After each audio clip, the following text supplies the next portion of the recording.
we almost did die at SpaceX, actually. So I budgeted for 3 flights. I mean, technically, I did have a plan where I had the money from PayPal. I had like about 180 million from PayPal. And I thought, I'll allocate half of that to SpaceX and Tesla and Solar City, and that should be fine. I'll have 90 million, like it's just lots, But then what happened is things cost more and took longer than I thought. So I had a choice of either put the rest of the money in or the companies are going to die.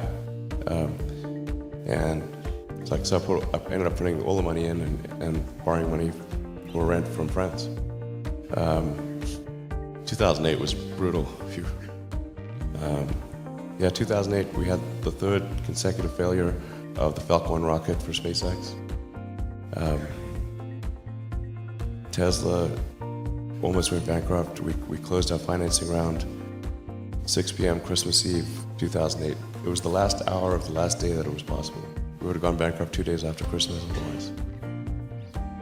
And I got divorced. That was like rough, man. Living in scar tissue there.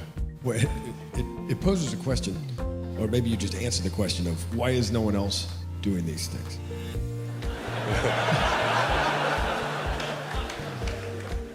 What's your pain threshold? I hope it's real high.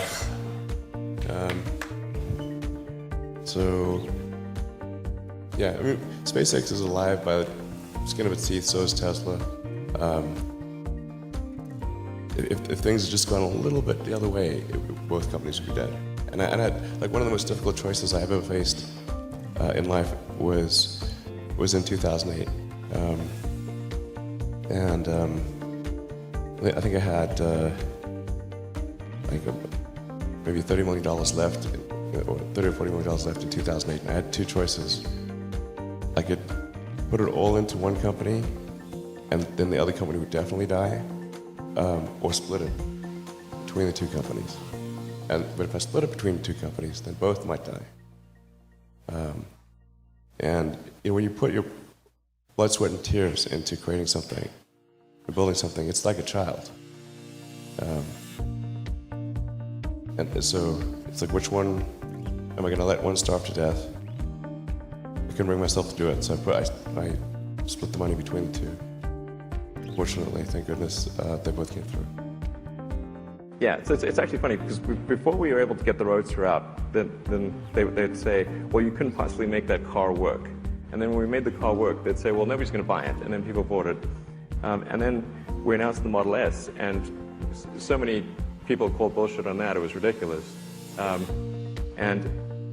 And yet, actually, we were able to bring it to market. And then when we brought it to market, they said, well, you're never going to be able to produce at volume. And we did that. And then they said, you will never be able to make a profit. And then we did that in Q1. So I'm hopeful that people will observe that there's a trend here.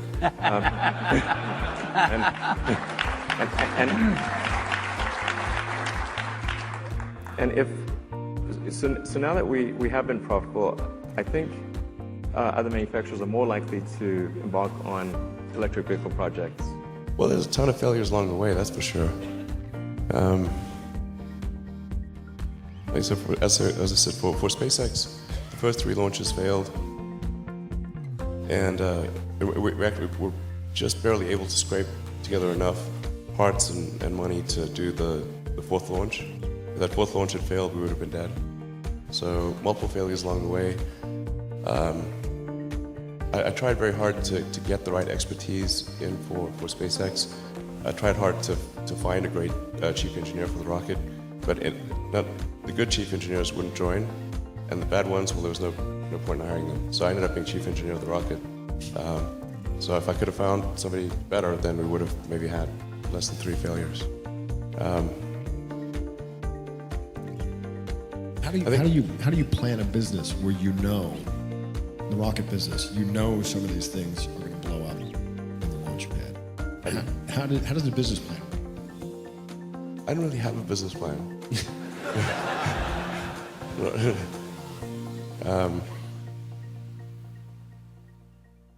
I haven't had a business. I had a business plan way back in the Zip2 days. But these things are just always wrong. So I just didn't bother with business plans after that.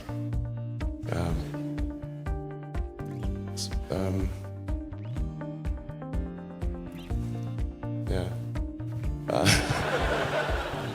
I mean, I think, you know, wishful thinking for sure is a source of many problems in many walks of life. You know, business or personal wishful thinking causes a lot of trouble. You really have to ask, you know, whether something is true or not. Does it make sense? And if it ever feels like too easy, it probably is. You know,